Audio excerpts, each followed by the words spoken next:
Hello, my friends, and welcome back. Thank you very much for being with me again today.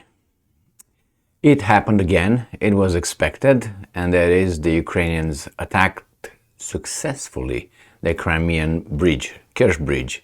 Again, I remember the first time they blew it in October or something, or last year, with that truck that exploded on the bridge and decommissioned the bridge for some time, or at least parts of it.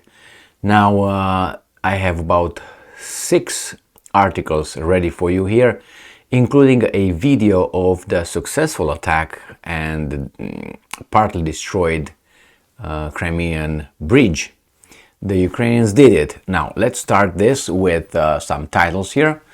And here, this is from the Voice of Ukraine today, Monday, July 17th, 2023. All of the articles are from July 17th, Monday. Were underwater drones involved in Crimean Bridge explosion? So they asked this question. The Crimean Bridge could have been attacked by modified underwater drones. Russian Telegram channel MASH reported on July 7th. Jet ski wreckage was found in the area at the attack near Pillars 145. The location of the wreckage suggests that the jet skis were aimed at the bridge's pillar. Now, Russia's social media group also claimed at the time of the attack a US Air Force MQ-9 Reaper reconnaissance and strike drone was seen flying in the sky over the Black Sea. Usually when you see this happening, according to the Russians, or reconnaissance aircraft, there's going to be an attack on Crimea. So, since the early hours of July 17th, traffic have been stopped at the Crimean Bridge. Alright, so this is the general information. Next one. Ukrinform says that the Security Service of Ukraine will disclose all the details about the organization of the cutting on the Crimean Bridge after the victory.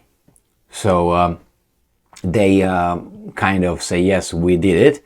It says, given the numerous media inquiries regarding the latest incident on the Crimean Bridge, we would like to inform that the Security Service of Ukraine will disclose all the details of the organization of the cutting after our victory. Next one, Ukrinform. Ukraine SBU, Navy, there's SBU and Navy behind nighttime attack on Crimean Bridge sources. So a nighttime attack on the Crimean Strait Bridge was special operation conducted by the Security Service of Ukraine and Ukrainian Navy. That's it. So this is from time to time they give us update, and it's from Ukrinform. So according to Ukrainian sources, the SBU and Ukrainian Navy are behind nighttime explosion at the bridge. Unmanned surface vessels, plural, were used to attack the bridge. And I'm quoting, it was hard to get the bridge, but this was eventually done, the SBU said. It also recalled a statement by SBU chief Vasily Malyuk that the bridge is a legitimate target for Ukraine. Well, just because you say it, it doesn't mean it is. Here, this is from Sputnik, Crimean Bridge terror attack. I'm going to read this after they say, well, it was a terror attack, that's why we call it, killing 2 adults and injuring a child. And the previous attack on Crimean Bridge was October 8, 2022, halting all road and rail traffic. Now the Russians say that the attack on the Crimean Bridge committed by Ukraine, Russia's foreign ministry. And this is a picture of it. And let's put now the video. Let's see. So from Russia Today, local TV shows video of damaged Crimean Bridge. Here is the video. Let's see if we have sound.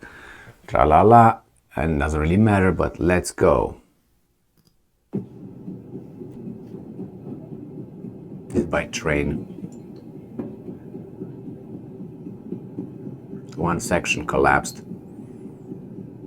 Okay, let's play this again.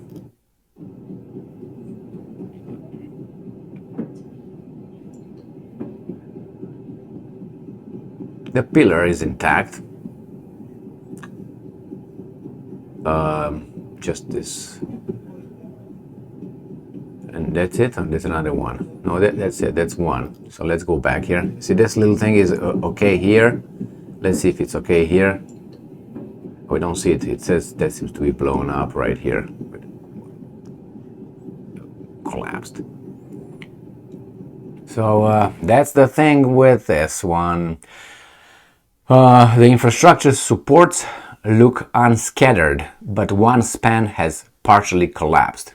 This is what happened here, according to this video. And now the Russians also will say that they will destroy this and all that. That's for a different video. The attack on the Crimean Bridge was committed by the regime in Kiev, stated Russia's foreign minister on Monday. So I have no doubts on that one, including the fact that they blame the foreigners, Westerners, for providing weapons and this and that for them. The decision to target the Crimean Bridge was made by Ukrainian officials, their military, and with the participation of US and UK special services, added the ministry in a statement. There you have it. That's not good. And it says today's attack on the Crimean Bridge was committed by the Kiev regime. This regime is a terrorist one and has all the signs of an international organized criminal group, Russian Foreign Ministry spokeswoman Maria Zakharova said on Telegram. Russia's foreign ministry strongly condemns the terrorist attack. As I said, 2 civilians were killed and 1 child injured. At 6:05 GMT, the Ukrainian unmanned maritime surface vehicles carried out an attack on the Crimean Bridge. As a result of the terrorist attack, the road part of the Crimean Bridge was damaged, while two adults were killed and 1 child was injured. Well, these are civilians, aren't they? Didn't they hit a military target? Okay.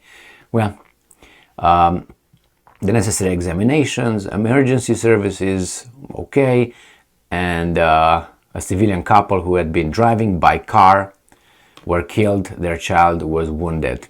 2 civilians died, a man and a woman, driving a car on the bridge. Now imagine this would have happened, let's say, in another country done by the Russians. How do you think the media would have reported this, would have created? As an obvious normal in a normal world, let's put it this way, would have assessed it. Well, it is a civilian bridge. It's not military for military purposes. Yes, the military use it as criminal. I'm pretty sure use those bridges, and officials might use those bridges. Children, non-binary people might use that. Anyone can use that bridge. It's not specifically only the military will use it. Therefore, I think it's a civilian infrastructure and target. And as a result, 2 adults killed, civilians, and a child. How do you call this? I tell you how you call this. Well, it was necessary because the military also use it. The military also use air. The military also use food. Who makes the food? Who prepares it? Civilians. The military also uses all the roads if it wants. That means what? The military could stop in the cities and use hotels. You see, all these things by using that stupid argument. And listen, I'm not talking here because it's the Russians right now that are the receiving end. They're human, okay? Let's start with that one. So I don't like when the same act is taken or viewed, interpreted differently just because we do it or they did it. I don't like that. That's not justice. That's why I want to say social justice. No, it's either justice or no justice. Not social justice, racial justice, dick justice, and all that. No, it's either justice in different instances. Not, oh, this is a kind of justice. It's a kind of justice. When you attach these kind of things, it's dangerous. But here, how do you call this? How do you call this? Attacking a military target. And then brings me to 1945, on the 6th of August, when the American military dropped the first atomic bomb on a civilian target. I remember because I still have the audio of the BBC reporting of that. And BBC said that today the American forces, I'm paraphrasing, American whatever, dropped an atomic bomb over the city of Hiroshima, over city. They said over military, not infrastructure, military installations or something like this in Hiroshima. So it was reported as targeting the, I don't know, three trucks and the 5 I don't know, military station somewhere around Hiroshima, they blew up the whole city. Now, that was a war crime. I don't know what it was. Hey, they were over there, right? Hiroshima was used for this. No. So the same here. This, I think, is a clear impotence, I think. But the problem is, how will the Russians react? I don't think they will react in any way. Why? Because when you draw a line in the sand and that's been crossed, which was on the 8th of October 2023, and what did you do? What did you do? Well, I don't know what they did. Do you? Did they bomb what? I don't want them to hit civilians or anything like that, like these guys did it then, right? Destroy the bridge. I don't want that to happen. Why don't you just work on military personnel or decision-making individuals? You are at war with them. I mean, because if you go from one thing to another, you end up killing civilians eventually. And like NATO did in Yugoslavia when they did in 1999, and they destroyed the same kind of targets. And said, well, don't they? The military uses bridges. Doesn't the military use roads? Doesn't the military use electricity? That was the argument of a general of NATO in 1999 when they were called, what are you talking about? You're attacking civilian infrastructure. That was his argument. By that, as I said, we can say whatever we want. Militaries are located near towns. Therefore, are towns legitimate targets? If they are, then the Russians are not doing anything like a war crime now. The Russians, I don't think, I saw Medvedev coming and saying we should do this, we should do that, retaliating on civilians. That's no. That's not their fault in your war or military. No, that's not. You fight the ones that have weapons, not the ones that cook food. Unless you go total, and then it's a different story. And then you just do it and say, okay, we don't care about the consequences and how we are portrayed, as long as we don't lose. If we lose, then we are fucked. Thank you very much for being with me again today. Stay strong, stay smart, look for the truth, and be just.